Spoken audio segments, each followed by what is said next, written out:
Okay, so uterine inversion is another complication which can occur in active management of third stage of labor if someone does not do the modified Brand Andrews method properly. If they apply a lot of traction to the cord while pulling it outward, and if they don't place the other hand over the pubic above the pubic symphysis, then it can get inverted. So what happens is that the fundus dips inwards and turns inside out. And if it occurs within 24 hours of delivery, then it is known as acute uterine inversion. Okay, so it is classified as incomplete or complete, or we classify it into 4 degrees. Now incomplete, it is basically the classification is done based upon its comparison with the level of cervix. So if the fundus has not descended below the cervix, then it is incomplete, and if it has descended below the cervix, then this is complete. So okay, so the main landmark that we are going to use to classify it as complete or incomplete is cervix. Okay, so this is cervix. It is, if it is present above the cervix, then this is incomplete, and if it is present below the cervix, then this is complete. Now, the grades that we have considered are also based upon the cervix landmark. Now, if it has reached the level of cervix but has not passed through the cervix, then that is first degree. And if it has passed through the cervix but still it is inside the vagina, then this is the second degree. And if it has extended outside the vagina, then that is the third degree. And if both the vagina and the uterus both have become inverted, then that is the fourth degree. Okay, so what are the risk factors? We know that if there is an atonic uterus and if there is a fundal placenta, the placenta is low lying, so you apply a little bit of stretch. Then fundal placenta, if it is, sorry, not low lying, if it is present above, and over the fundus, you apply pressure, stretch it, apply traction, the whole fundus will dip outwards.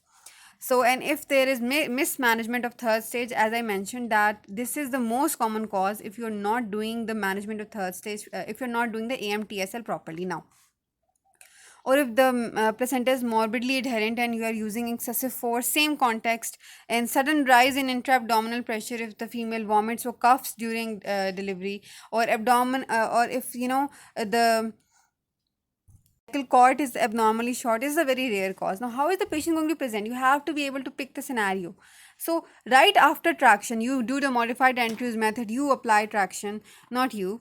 God forbid this ever happens with your patient. So, what is going to happen? The female is going to have sudden severe abdominal pain, a lot of vaginal bleeding, and the fundus will not be, you won't be able to palpate the fundus at the umbilicus. Usually, what happens is as the placenta separates, the fundus, reaches above the umbilicus. A very nice globular, bloatable uterus is palpable. So, if this is a very important point in the scenario.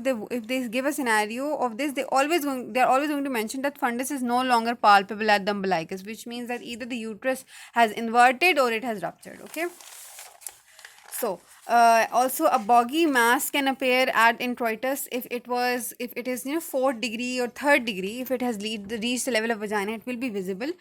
And okay, so what are the signs and symptoms? As I have already discussed, severe abdominal pain. Now shock can occur. Now why can shock occur?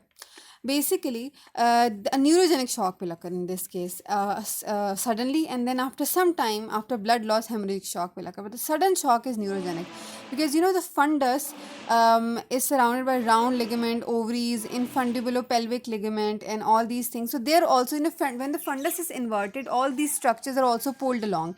When all these structures are pulled along, they have peritoneal nerve fibers. These nerve fibers are stretched, and this sudden stretch on the nerves causes sudden hypotension and bradycardia.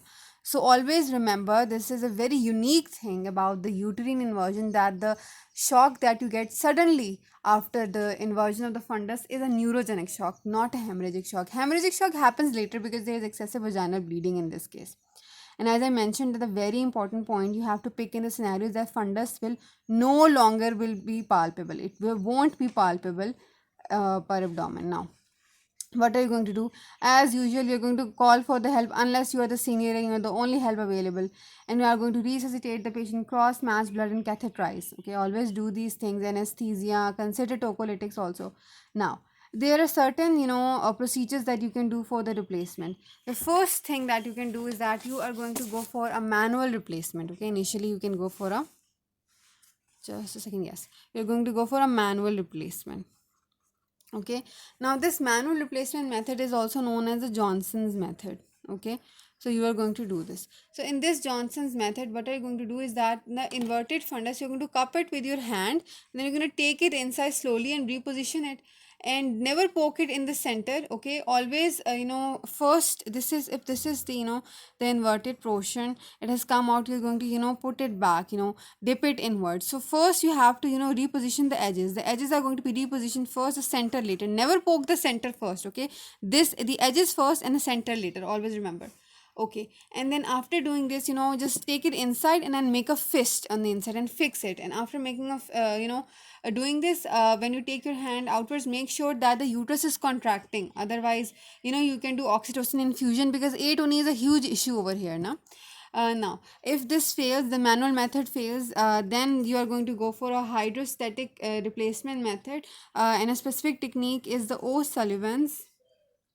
O'Sullivan's hydrostatic replacement technique. Okay, you can use this. Hydrostatic replacement technique can be used. Okay. So in this case, what is done is that, let's say that this, portion has come out and it has inverted out. So you are going to, take 3 to 5 liters of saline and apply it under a lot of pressure. So this pressure of saline is going to, apply this pressure in this direction, is going to, push it inward. So this is the hydrostatic method.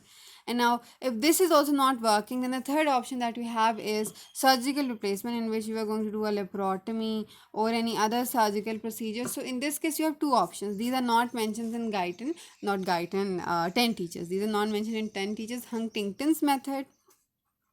Okay, and you can also use the Haldane's method.